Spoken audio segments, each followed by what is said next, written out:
ইকবাল হাসান মাহমুদ টুকু একটা নাস্তিক এবং ইসলাম বিদ্বেষী, আপাতমস্তক ইসলাম বিদ্বেষী। শেখ হাসিনা দেয়া ফাঁসির সেল থেকে ফিরে আসা মানুষটি কি এবার তারেক রহমানের আমলেও জেলের ঘানি টানবেন? একসময়ের কারা নির্যাতিত রিমান্ডের ভয়ঙ্কর দিন পার করা কুষ্টিয়া ৩ আসনের দাপুটে সংসদ সদস্য আমির হামজা এবার খোদ বিএনপি সরকারের টার্গেটে। স্বাধীন বাংলাদেশে যেখানে মানুষ বুক ভরে শ্বাস নেয়ার স্বপ্ন দেখেছিল, সেখানে জামায়াতে ইসলামীর এই রানিং এমপিকে চারপাশ থেকে আইনি গ্যারাকলে আটকে ফেলার এক ভয়ঙ্কর ব্লু প্রিন্ট বাস্তবায়িত হচ্ছে। বলা চলে আমির হামজার জন্য শেখ হাসিনা যা ছিলেন, বর্তমান প্রেক্ষাপটে তারেক রহমান বা তার দলও যেন ঠিক সেই ভূমিকাতেই অবতীর্ণ হতে যাচ্ছে। কিন্তু কেন হঠাৎ করে একজন জনপ্রিয় সংসদ সদস্যকে এভাবে কোণঠাসা করা হচ্ছে? এর নৈপথ্যে কি শুধু মানহানি, নাকি লুকিয়ে আছে কোনো দেশি বিদেশি গভীর মাস্টার প্ল্যান? ঘটনার শুরুটা একটু বিশ্লেষণ করা যাক। আমির হামজার বিরুদ্ধে বর্তমানে দুটি বড় ইস্যু নিয়ে রীতিমতো আইনি শুনানি বইয়ে দেওয়া হচ্ছে। প্রথমটি হলো জ্বালানি মন্ত্রী ইকবাল হাসান মাহমুদ টুকুকে নিয়ে করা একটি মন্তব্য। ২১ এপ্রিল সিরাজগঞ্জের একটি আদালতে আমির হামজার বিরুদ্ধে সরাসরি গ্রেফতারি পরোয়ানা জারি করা হয়েছে। অভিযোগ কি? অভিযোগ হলো একটি মসজিদে জুমার খুতবা দেয়াকালীন আমির হামজা জ্বালানি মন্ত্রী ইকবাল হাসান মাহমুদ টুকুকে নাস্তিক এবং ইসলাম বিদ্বেষী বলে আখ্যায়িত করেছেন। এই মন্তব্যের জেরে সিরাজগঞ্জের সিনিয়র জুডিশিয়াল ম্যাজিস্ট্রেট আদালতে তাকে তলব করা হয়েছিল, কিন্তু তিনি আদালতে হাজির না হওয়ায় তার বিরুদ্ধে গ্রেফতারি পরোয়ানা জারি করা হয়। বিষয়টি এখানেই থেমে থাকেনি। এই মামলাটি এখন ১০০ কোটি টাকার একটি বিশাল মানহানির মামলায় রূপ নিয়েছে। আমির হামজার বিরুদ্ধে ১০০ কোটি মানহানির মামলা করছে। হ্যাঁ, ১০০ কোটি টাকা ক্ষতিপূরণ চেয়ে মামলা করা হয়েছে এবং আদালত মামলাটি তদন্তের জন্য পিবিআই বা তদন্তকারী সংস্থাকে নির্দেশ দিয়েছেন। দ্বিতীয় ঘটনাটি আরও বিস্ফোরক। কুষ্টিয়ার জেলা প্রশাসকের বদলি নিয়ে এক ভয়ঙ্কর সত্য হয়তো সামনে এনেছিলেন আমির হামজা। তিনি প্রকাশ্যেই অভিযোগ করেছেন যে কুষ্টিয়ায় নতুন ভিসি বদলি হয়ে আসার জন্য ২০ থেকে ৩০ কোটি টাকার ঘুষ লেনদেন হয়েছে। একজন সংসদ সদস্যের মুখ থেকে প্রশাসনের এত বড় দুর্নীতির কথা শুনে রীতিমতো নড়ে চড়ে বসে প্রশাসন। এই মন্তব্যের কারণে গত ১৩ এপ্রিল তাকে একটি লিগ্যাল নোটিশ পাঠানো হয়। নোটিশে কড়া ভাষায় বলা হয়, আগামী ৭ দিনের মধ্যে এই অভিযোগের সপক্ষে প্রমাণ হাজির করতে হবে, নতুবা ভুল তথ্য দেওয়ার জন্য জনসম্মুখে ক্ষমা চাইতে হবে। এখন আপনারা যারা ভাবছেন এটি নিছকই একটি মানহানির মামলা এবং এর আইনি প্রক্রিয়া স্বাভাবিক নিয়মে চলছে, তাদের বলি, আমির হামজাকে গ্রেফতারে যে ফাঁদ পাতা হয়েছে তার নৈপথ্যে কলকাঠি নাড়ছে কারা জানেন? এই পুরো নাটকের স্ক্রিপ্ট লেখা হচ্ছে এমন এক জায়গা থেকে যার সাথে বাংলাদেশের রাজনীতির এক অদৃশ্য সুতো বাঁধা, আর সেই সুতার নাম হচ্ছে ভারত। একটু মিলিয়ে দেখুন, ইকবাল হাসান মাহমুদ টুকু কে?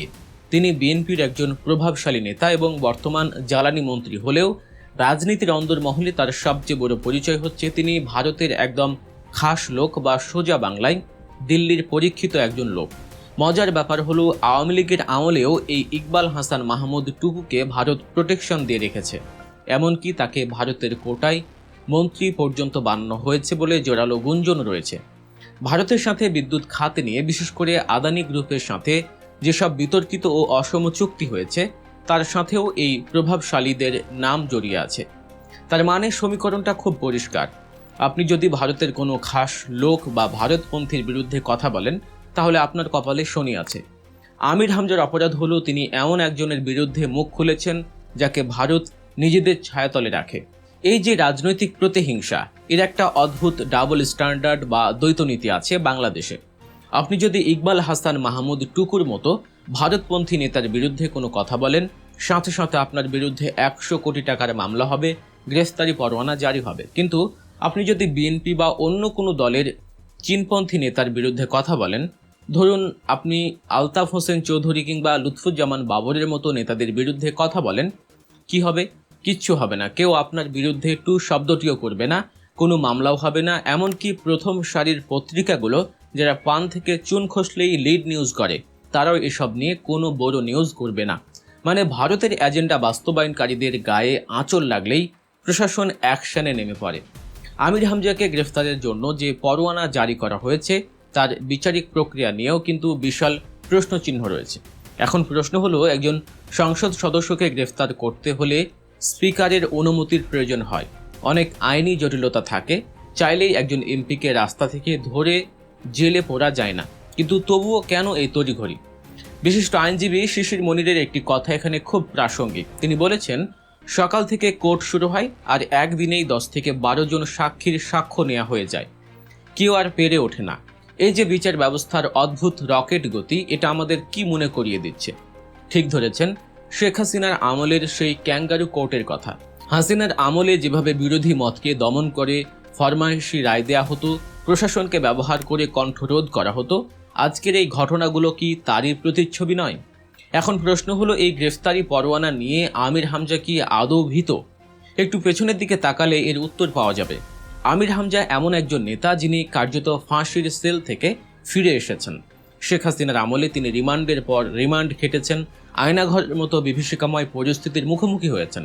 যিনি মৃত্যুর মুখোমুখি দাঁড়িয়েও নিজের আদর্শ থেকে পিছপা হননি, তিনি এই সামান্য গ্রেফতারি পরোয়ানা বা 2-1 দিনের জেল খাটাকে ভয় পাবেন এমনটা ভাবার কোনো কারণ নেই। বরং এখন যদি তাকে গ্রেফতার করাও হয়, তবে তিনি এমপি হিসেবে ফার্স্ট ক্লাস ডিভিশন পাবেন, ভিআইপি মর্যাদা পাবেন। এসব মামলা হামলা তার কাছে এখন ডাল ভাতের মতো। কিন্তু এই ঘটনার আসল ইম্প্যাক্ট বা প্রভাবটা কোথায় পড়বে জানেন? প্রভাবটা পড়বে খোদ বিএনপির ওপর। বিএনপি সরকার যদি সত্যি সত্যি আমির হামজাকে গ্রেফতার করে জেলে পাঠায়, তবে সেটা হবে বিএনপির জন্য এক চরম রাজনৈতিক আত্মহত্যা। এর মাধ্যমে বিএনপি মূলত নিজেদের পতন ঘণ্টা নিজেরাই বাজিয়ে দেবে। কেন বলছি এই কথা? কারণ হাসিনা আমলের দীর্ঘ 15 বছরের ফ্যাসিবাদের পর দেশের মানুষ একটি মুক্ত ও স্বাধীন পরিবেশ চেয়েছিল।